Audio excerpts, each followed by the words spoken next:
আসসালামু আলাইকুম ভাইয়া পুরো তোমাদের হলো জাহাঙ্গীরনগর বিশ্ববিদ্যালয়ের তোমার ভর্তির নোটিশটা তোমার দিয়ে দিয়েছে। দেখো তোমার ভর্তি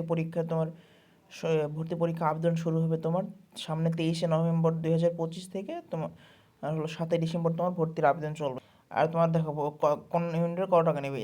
A B C R D ইউনিটের নিবে তোমার 800 টাকা। ইউনিটের ভর্তি আবেদন হলো তোমার 700 টাকা। C1-এর হলো তোমার দেখো 600 টাকা। আর তোমার বাদ বাকি তার এই সার্ভিস চার্জ হলো 1.2% আছে। আর তোমার দেখো ভর্তি পরীক্ষার তারিখ কত, ভর্তি পরীক্ষার তারিখ হলো তোমার এই ডিসেম্বর মাসের 21 তারিখ থেকে 31 তারিখের মধ্যে যে কোনো একটা দিন তোমার মনে করো শুক্র শনিবার শুক্র শনিবার হবে তোমার 21 তারিখ থেকে 31 তারিখের মধ্যে।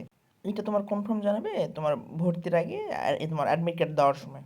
জাহাঙ্গীরনগর বিষয় তোমার 37টা ডিপার্টমেন্টে তোমার হলো সিট হলো মেয়েদের জন্য 921টা, ছেলেদের জন্য 921টা। আর তুমি দেখো ভর্তির আবেদন তোমার শুরু হবে তোমার 23শে ডিসেম্বর থেকে 23শে নভেম্বর থেকে 7ই ডিসেম্বর। আর তোমার ভর্তি পরীক্ষা হলো 21শে ডিসেম্বর থেকে 31শে ডিসেম্বরের মধ্যে শুক্র শনিবার একদিন।